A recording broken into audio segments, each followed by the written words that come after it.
तो नहीं होती है। हम लोग मंदिर में जाते हैं, मूर्ति देखते हैं या किसी को भगवान भगवान करके बात करते हैं, तो पूरी भगवत बुद्धि नहीं होती है। बोले ये यदि हो जाए तब तो ये तपस्या का फल है। यहाँ तक कि भगवान सामने आते भी हैं, कुछ खिलाए जाए पिलाए जाए, तो जब तक सामने रहते हैं तब तक मालूम नहीं पड़ता है कि भगवान है। बाद में ख्याल आता है कि अरे हो न हो कि ये तो भगवान ही है। प्रत्यक्ष रूप में भगवत भाव का होना अवतार काल में यद्यपि सुगम बहुत है, परंतु उस समय भी सबको नहीं होती है। मैं जानता हूँ, तुम्हारी सब बात हमको मालूम है, हमारी तपस्या का फल मिल गया, और तुम्हारा भूत भी हमको मालूम है, जैसे अवतार लिया है, और आगामी जो करना चाहते वो भी मालूम है। मैं जानता हूँ कि तुम साक्षात परमात्मा हो, कार्यवश मनुष्य बन करके आए हो। ब्रह्मा ने तुमसे प्रार्थना की है, और जिस कारण से तुम वनवास कर रहे हो वो भी हमको मालूम है। सब हमको मालूम है, क्योंकि तुम्हारी उपासना करने से जो ज्ञान दृष्टि हमको मिली है, उस ज्ञान दृष्टि से मैं सब जानता हूँ। जानामि ज्ञान दृष्टिया हम जातया त्वदुपासनात्, त्वदुपासनात् जातया ज्ञान दृष्टिया अहम सर्वम जानामि। अब मैं आपसे कहूँ क्या, मैं तो कृतार्थ हो गया, क्योंकि जो प्रकृति से परे पुरुष है उसका साक्षात दर्शन हो रहा है। दशरथ का बेटा बोलो, कौशल्या का बेटा बोलो, मनुष्य बोलो, राम बोलो, रघुवंशी बोलो, लेकिन मैं तो तुमको इस रूप में नहीं, प्रकृति से पर जो तुम्हारा रूप है उसी रूप में देख रहा हूँ। राम ने सीता लक्ष्मण के साथ भरद्वाज जी को नमस्कार किया और बोले कि ब्राह्मण, हम तुम्हारे अनुग्रह के भाजन हैं, कृपा पात्र हैं, हम क्षत्रिय हैं, तुम विद्वान ऋषि हो, दोनों बड़े आनंदित हुए हो। मुनि अरुणाम परस्पर नमः, एक दूसरे को नमस्कार करते हैं। अब उस दिन वहीं रह गए रामचंद्र भगवान। प्रातः काल उठ के जो छोटे छोटे ब्रह्मचारी बालक थे, उन्होंने जैसे बेड़ा बना के और उनको जमुना जी के पार उतार दिया, और वे चित्रकूट आश्रम के लिए, चित्रकूट पर्वत के लिए चले, जहाँ वाल्मीकि जी का आश्रम है। कृतापलवेन मुनिना दृढ़ मार्गेण दृष्ट मार्गेण राघवः, रास्ता भी उनको बताया कि आप इधर से जाइए, और उनको नदी के पार भी उतार दिया। अब रामचंद्र भगवान वाल्मीकि के आश्रम में पहुंचे। वहां तो बहुत ऋषि रहते थे, जगह जगह जगह ऋषि बैठे हुए हैं, नाना मृग हैं, पशु पक्षी हैं, और पुष्प फल से भरा हुआ है वो आश्रम। वहाँ वाल्मीकि मुनि बैठे हुए हैं। जा करके राम लक्ष्मण सीता ने उनको नमस्कार किया। ये नहीं कि हम भगवान हैं तो हम किसको नमस्कार करेंगे। ये अभिमान जो है ना, ये भगवान के साथ कभी जुड़ता नहीं है। जिसमें अभिमान है वो भगवान नहीं है। शुद्ध ज्ञान में अभिमान नहीं है, सच्चे भगवान में अभिमान नहीं है। यहाँ तक कि जैसे आप कथा वार्ता सुन रहे हैं ना, और आपके मन में आया कि ये बात तो मैं बहुत पहले से जानता हूँ, तो वो पहले की जानी हुई बात का याद आना भी ज्ञानाभिमान का ही विलास है। अरे ये तो हमको पहले से मालूम है। नहीं, नित्य नूतन के समान उसका स्वाद लेना और अपने मन को उसमें तन्मय कर देना। लोक सुंदर राम और रमानाथ राम को देख करके जानकी लक्ष्मण के सहित उनके सिर पर जटा का मुकुट, जटा मुकुट मंडितम का अर्थ ये नहीं होता है कि जटा है और मुकुट भी है, जटा ही मुकुट है। और 100 सहस्र सहस्र कंदर्प के समान उनका आकार, बड़े सुंदर उनके नेत्र कमल। वाल्मीकि मुनि उठ के खड़े हो गए सहसा, और विस्मय के कारण उनकी आंखों का पलक गिरना बंद हो गया, और उन्होंने परमानंद कंद राम का आलिंगन किया। हर्ष के आंसू से आंखें भर गईं। उनकी पूजा की, अर्घ्यपाद्य आदि दिया, मधुर फल मूल उनको खिलाया, बड़ा लाड़ बड़ा दुलार किया। रामचंद्र ने हाथ जोड़ करके पूछा कि हम पिता की आज्ञा से दंडक वन के लिए जा रहे हैं, आपको मालूम ही है तो हम कारण क्या बतावें। जो चीज किसी को मालूम है कि इनको मालूम है तो उनके सामने व्यर्थ की बातचीत नहीं करनी चाहिए। अपना ज्ञान दिखाने के लिए कुछ नहीं बोलना चाहिए। एक बात बोलने में मैं देखता हूं कि जब आदमी बात करता है तो अपने मन में जो भरा है वो तो बोलता जाता है, लेकिन ये सुनने से सामने वाले का भी कोई प्रयोजन सिद्ध होता है कि नहीं, ये विचार उसके मन में बिल्कुल नहीं रहता है। कि भाई तुम भी बिना प्रयोजन के सिर्फ मन में भरा इसलिए बोलते हैं, और सामने वाले का उससे कुछ प्रयोजन सिद्ध होता है कि नहीं, उसका समय क्यों व्यर्थ कर रहे हैं। तो असल में विचार करके, बड़े सोच विचार करके तब बोलना चाहिए। रामचंद्र भगवान ने कहा कि आपको तो मालूम ही है, तो हम फिर क्या बतावें कि हमारे वन में आगमन का क्या कारण है। मेरे लिए सुख से रहने की जो जगह है तो आप बता दीजिए, कुछ समय तक सीता लक्ष्मण के साथ मैं वहां अपना समय व्यतीत करूंगा। अब तो वाल्मीकि जी महाराज बड़े आनंद से मुस्कुराकर बोले। ये गोस्वामी तुलसीदास जी ने तो बहुत संवार के इस प्रसंग को लिखा है। बोले सारा लोक तुम्हारे अंदर रहता है और सबके अंदर तुम रहते हो, सब में तुम और तुम में सब। अब बताओ कि तुम्हारे रहने के लिए कौन सा स्थान बताऊं, जहां न हो वहां मैं रहने के लिए बता दूं। लेकिन जब तुम पूछते हो तो बताना भी हमारा काम है। जो शांत समदर्शी किसी से द्वेष नहीं करते हैं, शांत हैं, समदर्शी हैं, किसी प्राणी से द्वेष नहीं करते हैं। ये पापी लोग भी हैं, वो भी द्वेष करने के योग्य नहीं होते हैं। हो पापी, दुरात्मा, दुखी, ये भी द्वेष करने योग्य नहीं होते हैं। शेर, सांप जो दूसरे को काट लेते हैं, बिच्छू, वो भी द्वेष करने के लिए नहीं होते हैं, क्योंकि द्वेष तो अपने आश्रय को बाधित करता है। माने जिस हृदय में द्वेष पैदा होगा उस हृदय को जलावेगा, ये तो आश्रयास है। इसलिए द्वेष के विषय तो संसार में कोई है ही नहीं, क्योंकि यदि हम किसी को द्वेष का विषय बनावेंगे तो हम स्वयं द्वेष के आश्रय बन जाएंगे, हम द्वेषी हो जाएंगे और वो द्वेष हमको जलाने लग जाएगा। इसलिए जो किसी भी प्राणी से द्वेष नहीं करते, तुम्हारा भजन करते हैं, उनके हृदय में तुम्हारा मंदिर है।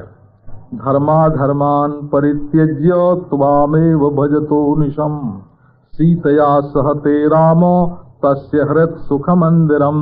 जो धर्म और अधर्म का परित्याग करके निरंतर रात दिन तुम्हारा ही भजन करते हैं, न धर्म जाने न अधर्म का, हम तो प्रभु की सेवा कर रहे हैं, तो उसका हृदय जो है वो तुम्हारे आराम से रहने की जगह है।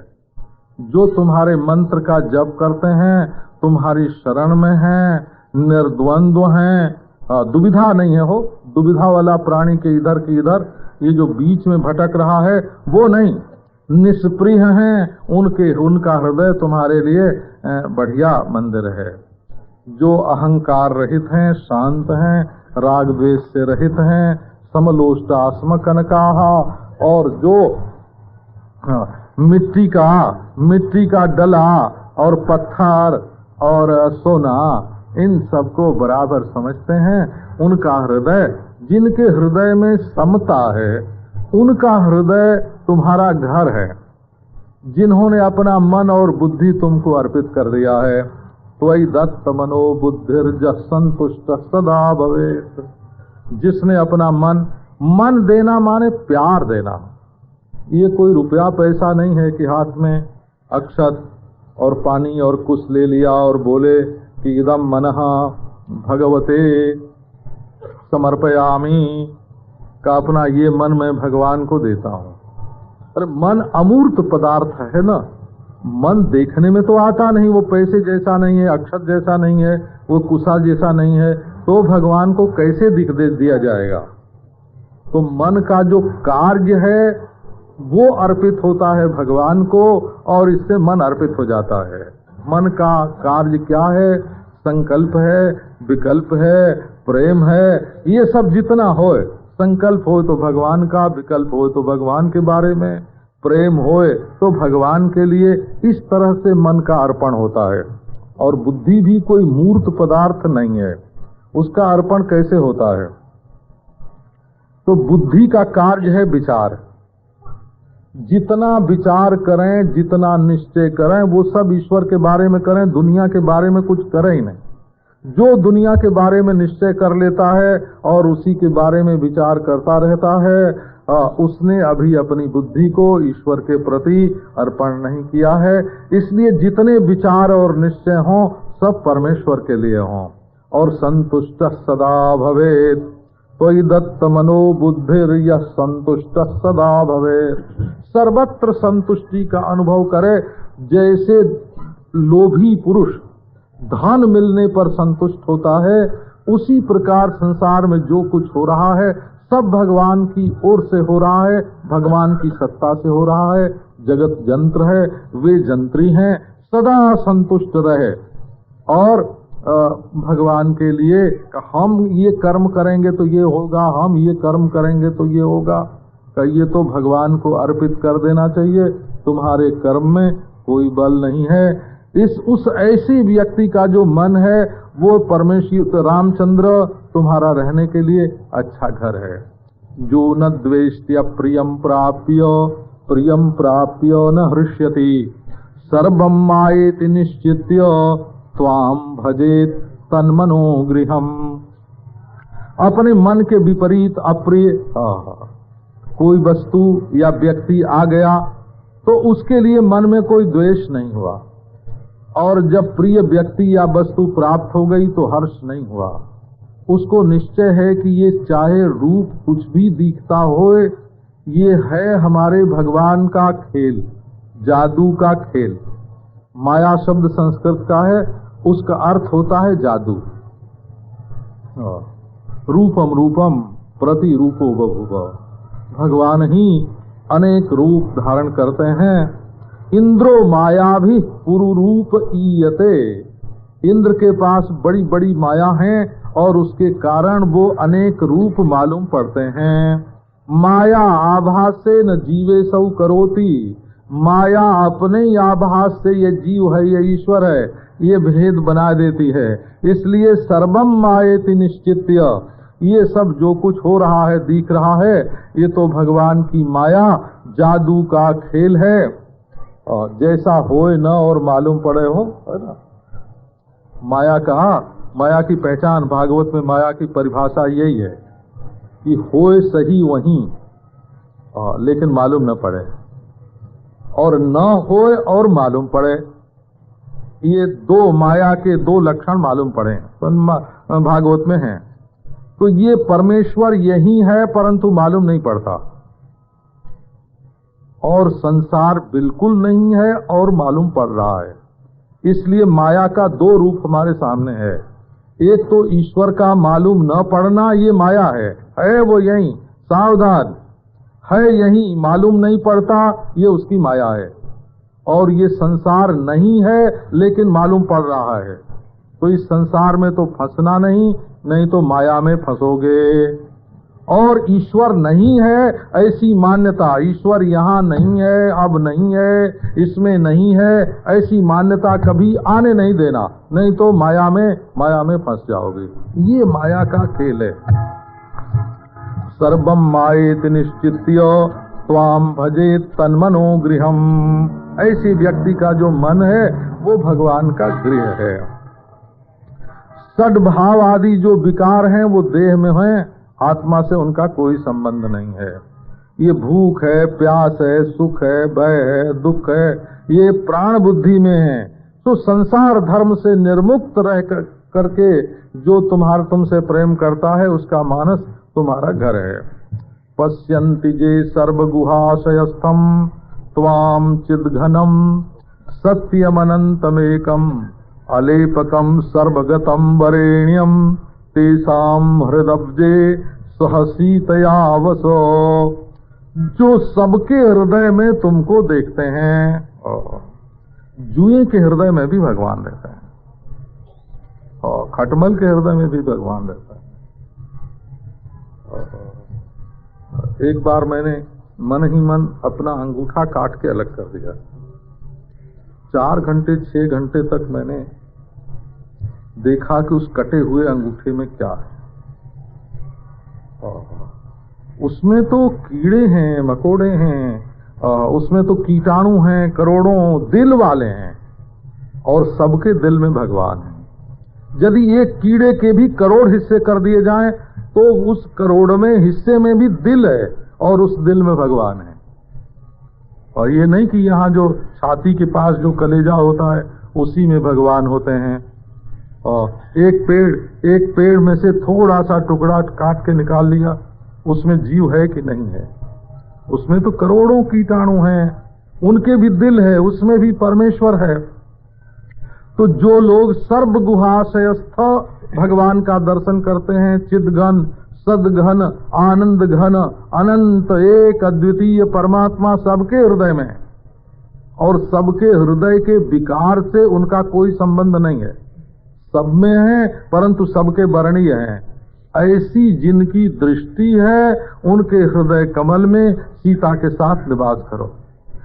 निरंतराभ्यास दृढ़ीकृतात्मनाम तत्वत्पाद सेवा परिनिष्ठितात्मनाम त्वन्नाम कीर्त्या हत कल्मषाणाम सीता समेतस्य गृहम हृदब्जे। जिन लोगों ने निरंतर अभ्यास करके अपने मन को दृढ़ कर लिया है, जो तुम्हारे चरणों की सेवा में परिनिष्ठित हैं, जिन्होंने तुम्हारे नाम का कीर्तन करके अपने पाप ताप धो दिए हैं, उनके हृदय कमल में हे प्रभु आप सीता समेत निवास करो। अब आगे वर्णन करते हैं कि भगवान के नाम की महिमा का हमने स्वयं अनुभव किया है। राम त्वन्नाम महिमा वर्ण्यते केन वा कथम यत् प्रभावादहम रामो महर्षित्वमवाप्तवान। वाल्मीकि जी ने कहा कि महाराज आपके नाम की महिमा का मैं वर्णन क्या करूं और कैसे करूं? हमारे पास क्या करण है वर्णन करने का, क्या औजार है? राम नाम के प्रभाव से ही तो मैं ब्रह्मर्षि हुआ हूं। मैं पहले रहता था भीलों में और भीलों के साथ ही पल करके पुष करके बड़ा हुआ। केवल ब्राह्मण जाति में मेरा जन्म मात्र ही हुआ था। जन्म का ब्राह्मण था, लेकिन पालन पोषण लालन संवर्धन सब का सब भीलों में किरातों में हुआ था और मैं शूद्रों की तरह ही रहता था। और हमारी पत्नी भी शूद्र थी, उससे बहुत से बच्चे हुए, इंद्रियां भी बस में नहीं थी। इसके बाद चोरों का साथ मिला। ततश्चौरैश्च संगम्य चौरो हम अभवम पुरा। चौरैश्च संगम्य, चोरों के साथ मिलना हो गया और जैसा संग वैसा रंग। उनका रंग चढ़ गया, मैं धनुष बाण रखने लगा और जीवों के लिए जमराज बन गया। एक दिन मैंने देखा कि 7 मुनि जो हैं, 7 ऋषि बड़े भारी जंगल में आ रहे हैं और वो तो उनके शरीर से रोशनी निकल रही थी, वो तो आग की तरह सूरज की तरह चमक रहे हैं। मैंने लोभवश उनको घेर लिया और सोचा कि इनके पास जो कुछ दंड कमंडल है सो सब छीन लूं, और मैंने ललकारा उनको, ठहर जाओ ठहर जाओ। मुनियों ने मुझे देख करके पूछा कि अरे वो अधम ब्राह्मण क्या कहना चाहता है? मैंने कहा हम तुम लोगों का सब छीन लेना चाहते हैं। हमारे बहुत से पुत्र हैं, पत्नी हैं और वे भूखे हैं, तो उनके संरक्षण संवर्धन के लिए मैं तुम लोगों का सब कुछ छीन लूंगा, इसी के लिए मैं गिरि कानन में विचरण करता हूँ। परंतु मुझे देखकर वो महात्मा लोग घबराए बिल्कुल नहीं। ततो मामूचुरव्यग्राहा पृच्छ गत्वा कुटुम्बकम, वो तो बिल्कुल अव्यग्र, जैसे उनको कोई डर ही न हो। बोले कि देखो भाई, तुम हमारी एक बात मान लो, तुम जा करके अपने कुटुंब से पूछो, उनसे ये प्रश्न करो कि जो दिन दिन हम पाप करते हैं और पाप की ढेर इकट्ठी होती है, उसमें आप लोग हिस्सेदार हैं कि नहीं हैं। तुम सबसे जा करके अलग अलग पूछ के आओ। हम तब तक यहाँ खड़े रहेंगे, जब तक तुम लौट के आओगे तब तक हम यहीं रहेंगे, बिल्कुल नहीं जाएंगे। बंगला में जो कृत्तिवास रामायण है, उसमें तो वाल्मीकि जी का उस समय का नाम रत्नाकर लिखा हुआ है, और उसको विश्वास नहीं हुआ कि हम जब तक लौट के आवेंगे तब तक ये सातों ऋषि यहाँ खड़े रहेंगे। तो उसने उनको पेड़ में, सातों को 7 पेड़ में बांध दिया, और वो लोग हंसते हुए बंध गए। बोले तुम आके फिर हमसे बात करना, हम यहीं रहेंगे। अब वो गया घर में, और मुनियों ने जैसा कहा था वैसा पूछा। वाल्मीकि जी कहते हैं कि मैंने जाके पूछा, अपने बेटे से पूछा, अपनी स्त्री से पूछा। उन लोगों ने कहा कि अजी हम तुम्हारी पत्नी हैं, तुम्हारे पुत्र हैं, तो तुम्हारा तो कर्तव्य हुआ ना कि हमारा पालन पोषण करो। अब तुम कहाँ से ले आते हो, इससे हमारा क्या मतलब है? तो पाप तुम करते हो, तुमको लगेगा, हम लोग पाप में हिस्सेदार कैसे होंगे? पापम तवैव तत्सर्वम वयम तु फलभागिनः। पाप तुमको लगेगा बाबा, हमको तो जो उसका सुख है वो भोगने के लिए मिलता है। वाल्मीकि जी कहते हैं कि ये सुन के मुझे बड़ा वैराग्य हुआ। विचार करके मैं लौट के आया जहाँ वे करुणापूर्ण मानस महात्मा लोग थे। अब उनके दर्शन से ही, मुनीनाम दर्शनादेव शुद्धांत करणोभमम, उन महात्माओं के दर्शन से ही हमारा अंतःकरण शुद्ध हो गया। और मैंने धनुष बाण सब फेंक दिया और उनके चरणों में दंडवत गिर गया और उनसे प्रार्थना की आप हमारी रक्षा करो, मैं तो नरक के समुद्र में गिर रहा हूँ। तब मुनियों ने मुझसे कहा कि तुम उठो उठो, तुम्हें संत समागम का फल मिल गया। उत्तिष्ठोत्तिष्ठ भद्रम ते सफल सत्समागम। यहाँ आकर सत्समागम, संत समागम सफल हुआ है, तुम्हारा कल्याण हो, उठो उठो, हम तुमको थोड़ा सा कुछ उपदेश करते हैं, उसी से तुम्हारी मुक्ति हो जाएगी। अब उन महात्माओं ने आपस में विचार विमर्श किया।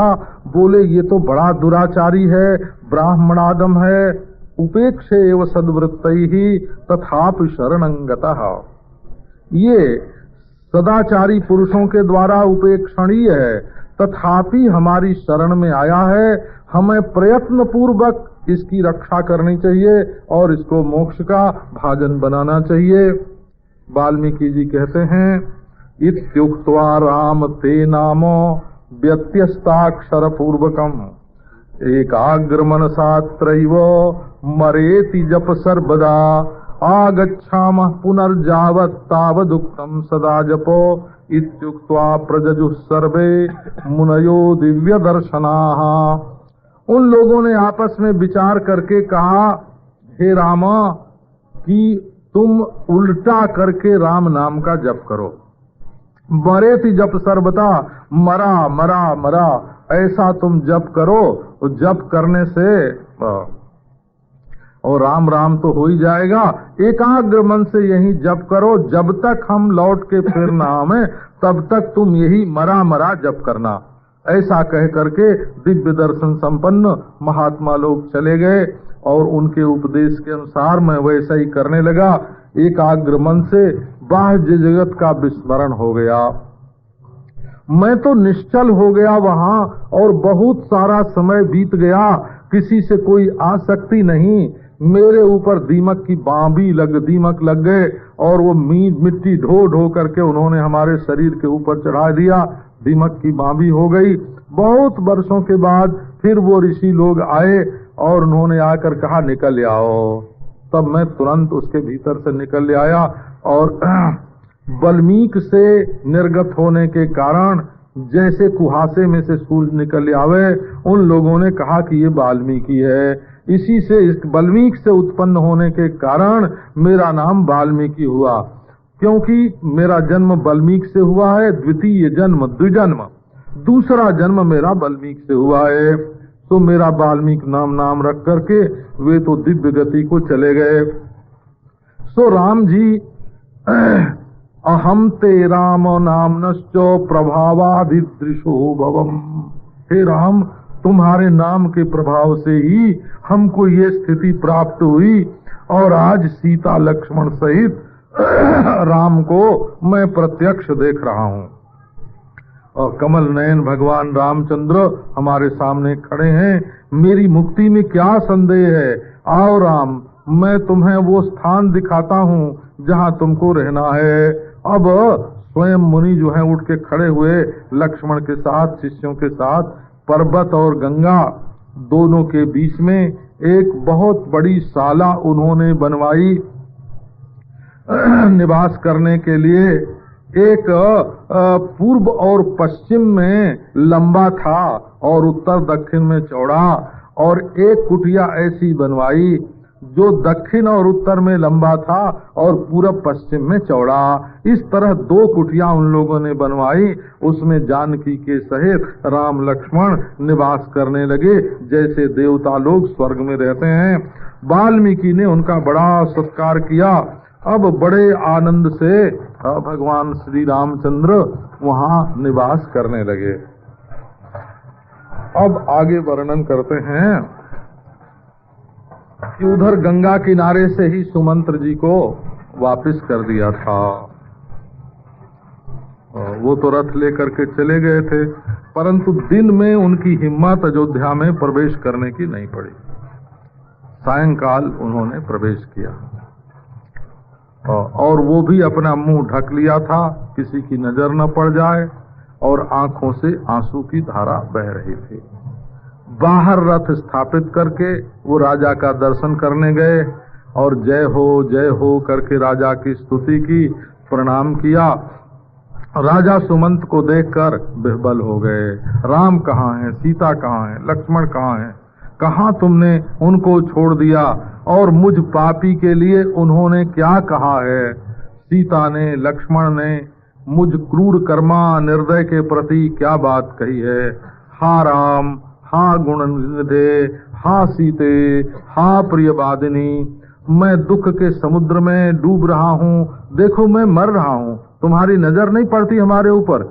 इस प्रकार राजा विलाप करके दुख सागर में निमग्न हो गए। सुमंत जी ने हाथ जोड़कर कहा, मैं तीनों को, सीता राम लक्ष्मण को रथ से ले गया था।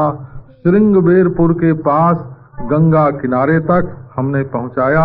वहाँ गुह ने उनके लिए कुछ फल मूल आदि ला के अर्पित किया था, परंतु उन्होंने हाथ से छू करके उसको छोड़ दिया और उसको ग्रहण नहीं किया। और उसी से उन्होंने बड़ का दूध मंगवाया और उससे जटा का मुकुट बना करके अपने शरीर पर धारण किया। और स्वयं रामचंद्र भगवान ने मुझसे कहा कि सुमंत्र, जाकर पिताजी से कहना कि वो मेरे लिए शोक बिल्कुल न करें। मुझे साकेत में जितना सुख होता है, अयोध्या में जितना सुख होता है, उससे भी अधिक सुख इस वन में होगा।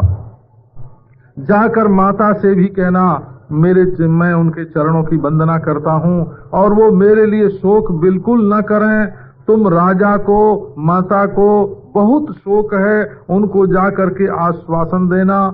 सीता जी की आंखों से आंसू की धारा बह रही थी। दुख गदगद वाणी से उन्होंने रामचंद्र की ओर देखकर कहा कि जाकर के सास और ससुर को उनके चरण कमलों में हमारा प्रणिपात प्रणाम कह देना। और इसके बाद वो रोने लगी, उनका सिर लटक गया, कुछ बोल नहीं सके। अब इसके बाद सबकी आंखों में आंसू थे और वो नाव पर बैठ करके गंगा के पार गए। तब तक मैं वहीं गंगा के इसी पार खड़ा रहा। उसके बाद मेरे मन में बड़ा दुख हुआ और उस दुख से दुखी होकर मैं आपके पास आया हूँ। कौशल्या जी आई और वो राजा दशरथ से कहने लगी कि आपने अपनी प्रिय पत्नी कैकेयी पर प्रसन्न हो करके उसके बेटे के लिए राज्य का वर दिया, तो वो देना तो ठीक था, वो तो तुम्हारा ही है, तुम चाहे जिसको दे दो, लेकिन मेरे पुत्र को तुमने वन में क्यों भेज दिया? और तुमने स्वयं तो सब कुछ किया और अब रोते हो। अब तो जैसे दशरथ जी के सर में, दशरथ जी के घाव पर आग लग रही हो, शोक के आंसू बहने लगे। उन्होंने कौशल्या से कहा कि देखो देवी, मैं स्वयं दुख से मर रहा हूँ, इस समय तुम्हें मेरा दुख और बढ़ाना नहीं चाहिए। अभी मेरे प्राण निकले जाते हैं, क्योंकि मुझे भी यही शाप है पहले से ही कि पुत्र के वियोग में मेरी मृत्यु होगी। मैं जब जवान था तो धनुष बाण लेकर रात को विचरण करता था, मृगया सकता। ये तो ब्राह्मण धर्म, क्षत्रिय धर्म, वैश्य धर्म अलग होता है। वैष्णव धर्म सबके लिए अलग होता है। एक तो वैष्णव तो ब्राह्मण भी हो, क्षत्रिय भी हो, वैश्य भी हो, शूद्र भी हो, तो वो वैष्णव धर्म तो सामान्य धर्म के अंतर्गत है। और ब्राह्मण, क्षत्रिय, वैश्य का धर्म, शूद्र का धर्म अलग अलग होता है। स्मार्त धर्म, वर्ण धर्म, आश्रम धर्म, ये पृथक पृथक होता है। और भक्ति रूप जो धर्म है वो तो सामान्य धर्म है, वो तो चाहे क्षत्रिय भक्त हो जाए, चाहे ब्राह्मण हो जाए, चाहे वैश्य हो जाए। तो जब ये दशरथ जी थे तब शिकार खेलने के लिए रात को निकला करते थे, क्योंकि लक्ष्य वेद उस समय क्षत्रिय का बड़ा प्रबल होना चाहिए। जैसा लक्ष्य वेद अर्जुन ने किया, जैसा लक्ष्य वेद श्री कृष्ण ने किया, ऐसा लक्ष्य वेद पहले क्षत्रिय जाति में प्रचलित था। तो नदी किनारे वो आधी रात के समय थे, वहां कोई जल लेने के लिए आया। जब घड़े में भरा जल, तब उसमें हुई आवाज। तो उन्होंने सोचा कि कोई जंगली हाथी ये पानी पी रहा है, और शब्द वेदी बाण, आवाज की गणना करके कि आवाज कहाँ से आई है हमारे कान में, उसका ध्यान करके उन्होंने बाण मारा।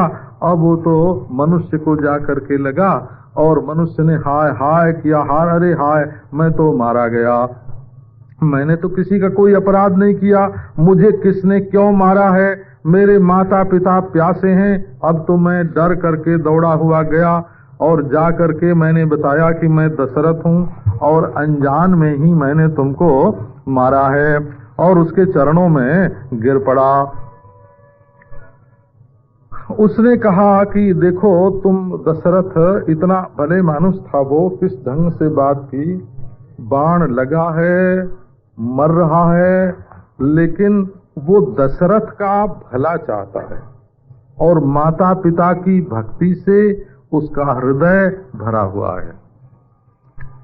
तो उस घायल व्यक्ति ने कहा कि देखो जी, तुम डरो मत राजा, मैं ब्राह्मण नहीं हूं, इसलिए तुम्हें ब्रह्म हत्या नहीं लगेगी। एक तो तुम निडर हो जाओ। उनको भी आश्वासन देता है कि ये भयभीत न हो जाएं।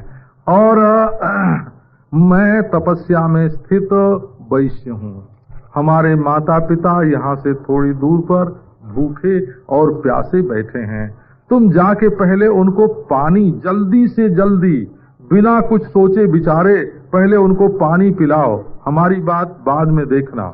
यदि उनको पानी नहीं मिलेगा और उनको मालूम पड़ेगी बात, तो वो अपनी तपस्या से क्रोधित होकर के तुमको भस्म कर देंगे। और पहले उनको पानी पिला करके, उनके चरण छू करके, तब सब निवेदन करना।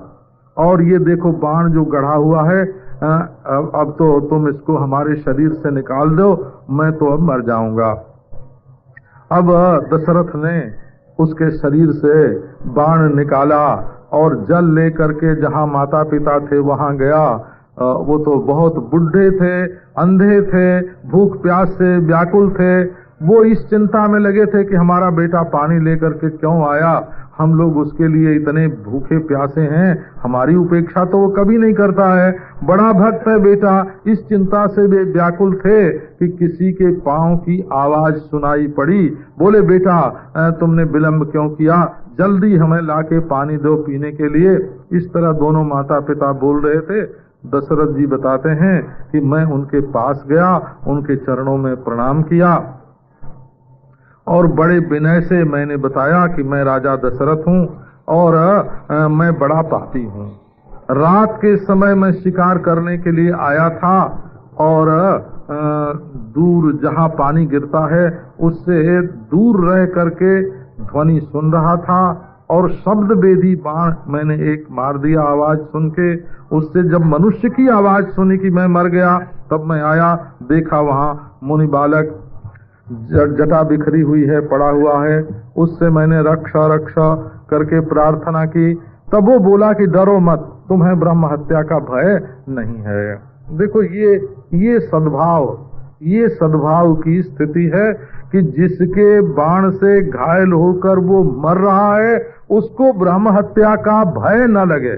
ब्रह्म हत्या न लगे वो बात तो अलग है, वो तो लगती ही नहीं, लेकिन वो भय न हो उसके मन में, उसके मन को व्याकुलता न हो, इस पर उसकी दृष्टि है।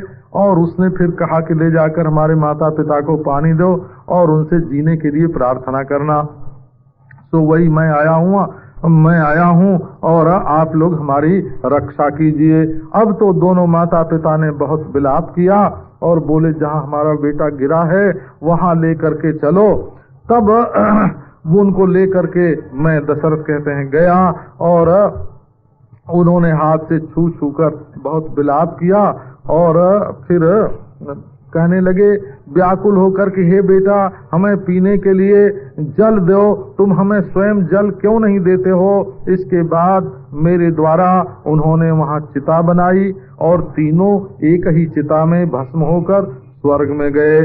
तो उसी समय उस वृद्ध पिता ने कहा था कि जैसे मैं अपने पुत्र के वियोग में मर रहा हूँ, इसी तरह तुम भी अपने पुत्र के वियोग में मरोगे, मेरी बात सच्ची होगी।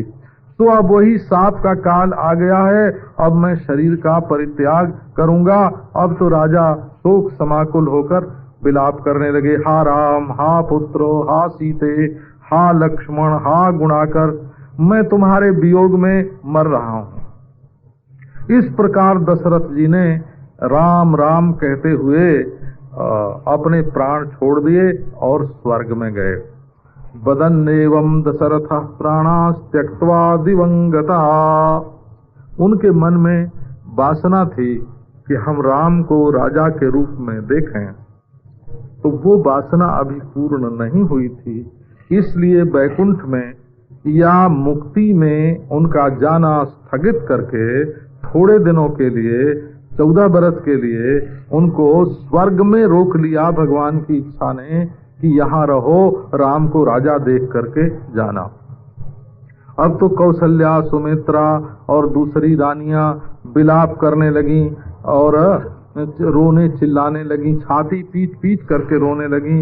वशिष्ठ जी आए, दशरथ को तेल के बर्तन में पात्र में रखा गया और दूत भेजे गए युधाजित नगर के लिए, वहां से जाकर वो भरत और शत्रुघ्न को बुला के ले आवे।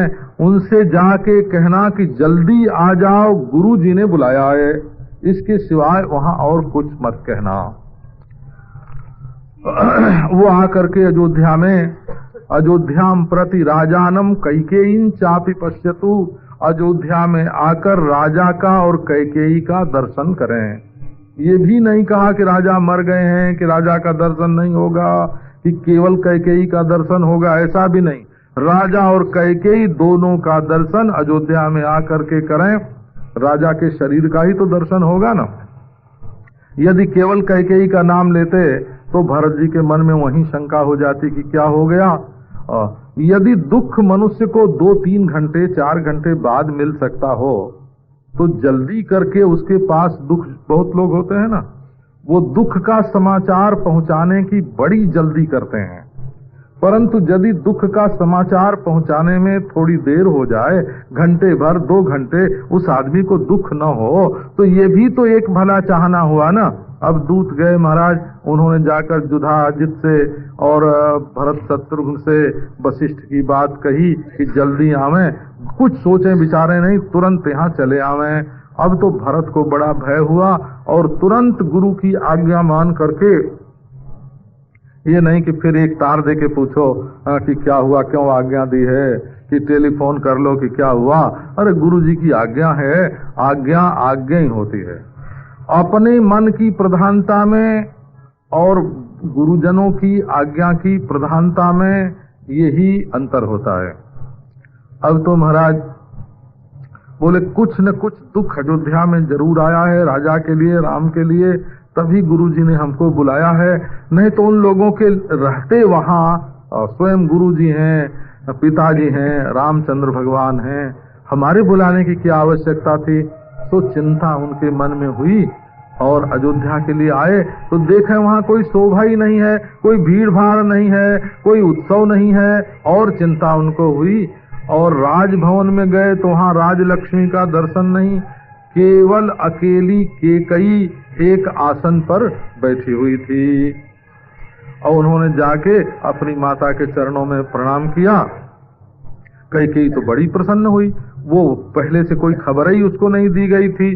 वो तो भरत को देखकर उठी, उनको हृदय से लगाया, अपने गोद में बैठाया, उनका सिर सूंघा और अपने भाई और अपने वंश का कुशल मंगल पूछने लगी। यहाँ का देखो, ये कैकेयी के हृदय की कठोरता का चित्रण करते हैं कि यहाँ तो इतना दुख है, परंतु इस दुख की उसको परवाह नहीं है, अपने मायके का सुख दुख पूछती है। असल में विवाह होने के बाद स्त्री का जीवन ससुराल का जीवन हो जाता है, वो मायके का जीवन नहीं रहता। यदि मायके का ज्यादा पक्ष हो स्त्री के जीवन में तो उसका ठीक ठीक व्यवहार चलता नहीं है, उससे गलती होने लगती है। बल्कि ससुराल की बात तो मायके में जाना ही नहीं चाहिए। तो बोले मेरे पिताजी तो सकुशल हैं, मेरे भाई मेरी माता, आज देखो तुम सकुशल वहां से लौट आए, बड़ा आनंद हुआ। अब भरत जी को बड़ा दुख। उन्होंने पूछा, माता जी आप अकेली तो कभी रहती नहीं थी, आपके महल में हमारे पिताजी रहा करते थे, आज आप अकेली यहाँ क्यों हैं? मेरे पिताजी तो कभी तुमको छोड़कर कहीं जाते नहीं थे, कहाँ हैं बताओ तो सही। मेरे मन में बड़ा भय और दुख हो रहा है। कुछ ननिहाल का कोई सुख दुख भरत जी ने नहीं बताया। कैकेयी ने कहा कि बेटा तुम अब पिता के लिए क्या दुख करते हो? जो बड़े बड़े धर्मात्माओं को जो गति मिलती है, अश्वमेध आदि यज्ञ करने वालों को जो गति मिलती है, तुम्हारे पिता उसी गति को प्राप्त हो गए। तुम्हारा पिता से बहुत प्रेम है, मैं जानती हूँ, परंतु वो तो पुण्य लोक में गए, अब उनके लिए चिंता करने से, शोक करने से क्या लाभ। अब तो भरत जी धरती पर गिर पड़े शोक बेबल होकर, हाँ पिता, मुझे यहाँ दुख के समुद्र में छोड़कर कहाँ चले गए? तुमने मेरा हाथ राम के हाथ में क्यों नहीं पकड़ाया? बस दुख था तो ये, असमर्प्यैव रामाय राज्ञे माम क्व गतोसि भोः, राजा राम को मेरा समर्पण किए बिना तुम क्यों चले गए? उनको पिता के जाने का भी उतना दुख नहीं है। दुख इस बात का है कि पिताजी ने हमको राम के हाथों में समर्पित नहीं किया। इति विलपितम पुत्रम पतितम मुक्तम, बाल बिखर गए भरत जी के, धरती पर गिर गए, विलाप करने लगे। अब कैकेयी ने उन्हें उठाया, उनके आंसू पोंछे और बोली कि बेटा तुम आश्वस्त हो जाओ, मैंने सब कुछ ठीक कर रखा है। भरत ने पूछा कि पिताजी ने आखिर शरीर छोड़ने के समय कहा क्या? कि वो हा राम हा सीता हा लक्ष्मण ऐसे बोल करके उन्होंने शरीर छोड़ा। अब भरत जी ने पूछा कि उस समय राम कहाँ थे, सीता कहाँ थी? क्या पिताजी के शरीर छोड़ने के समय सीता राम लक्ष्मण वहां नहीं थे? वे लोग कहाँ चले गए थे? कैकेयी ने कहा कि राम को युवराज बनाने के लिए तुम्हारे पिताजी ने बड़ी तैयारी की थी। संभ्रमः कृतः, तो मैंने तुम्हें राज्य देने के लिए उनके उस अनुष्ठान में विघ्न डाल दिया। राजा ने मुझे 2 वर पहले दिए थे, तो मैंने मांग लिया कि 1 वर से भरत को राजा बना दो और 1 वर से राम को 14 वर्ष के लिए वनवास भेज दो। तो तुम्हारे पिता ने हमारी बात मान करके उनको वन भेज दिया और सीता भी पातिव्रत धर्म के अनुसार पातिव्रत्य का अनुष्ठान करके उनके पीछे चली गई। और भाई दिखाने के लिए कि हम बड़े अच्छे भाई हैं, लक्ष्मण भी उनके साथ चले गए। अब वो सब चले गए और राजा उन्हीं की चिंता करते रहे, उन्हीं का प्रलाप करते रहे, राम राम बोलते हुए उन्होंने भी शरीर छोड़ दिया। अब तो माता वो ऐसे निष्ठुर मुख से कैकेयी बोले कि न उसकी आंख में आंसू, न घबराहट, न कंठ में कोई गदगदता। अब तो भरत जी जैसे पेड़ की जड़ कट गई हो ऐसे धरती पर गिर गए और बेहोश हो गए। उनको देख करके लोग बड़े दुख, कैकेयी को भी बड़ा दुख हुआ। बोले कि बेटा अब शोक करने से क्या फायदा है, इतना बड़ा राज्य तुमको प्राप्त हुआ है, अब इसमें दुख करने का क्या अवसर है। ये तो हमारे पास कभी कभी राजाओं के यहाँ से जो निमंत्रण आता है, आपको क्या बतावें, ये कई निमंत्रण पत्र में 2 पैराग्राफ होता है। बड़े दुख के साथ आपको सूचना दी जाती है कि महाराजाधिराज अमुक का स्वर्गवास हो गया है ये, और दूसरा पैराग्राफ शुरू होता है, बड़े हर्ष की बात है कि अमुक दिन अमुक समय पर राजकुमार अमुक का राज्याभिषेक होगा, आप पधार कर आशीर्वाद दीजिए। एक ही पत्र में दोनों लिखा हुआ होता है। वो इसी का नाम संसार है, भला इसी का नाम संसार है। एक मर रहा है, एक सुख मना रहा है। अब शोक करने से क्या होगा, इतना बड़ा राज्य मिला तो दुख का अवसर क्या है। अब तो माता की बात सुन करके भरत जी को ऐसा क्रोध आया जैसे वो जला देंगे। बोले तुमसे बात करना ठीक नहीं है, तुम्हारे मन में पाप भरा हुआ है, बड़ा घोर तुम्हारा मन है, तुम्हारी वजह से तुम्हारे पति की मृत्यु हो गई और तुमको कोई दुख नहीं है। मैं तुम्हारे गर्भ से पैदा हुआ पापी हूँ, मैं अग्नि में प्रवेश करूंगा, मैं विष खा लूंगा, मैं तलवार से अपने को काट डालूंगा, तुम कुंभी पाक में जाओगी क्योंकि तुमने अपने पति को मारा है। ऐसा कैकेयी को फटकार करके भरत जी तो वहां से निकले और कौशल्या के महल में चले गए। कौशल्या को भी बड़ा रोना आवे महाराज, मुक्त कंठा चिल्लाए करके फफक करके कौशल्या जी रोने लग गई। भरत उनके चरणों में गिर गए।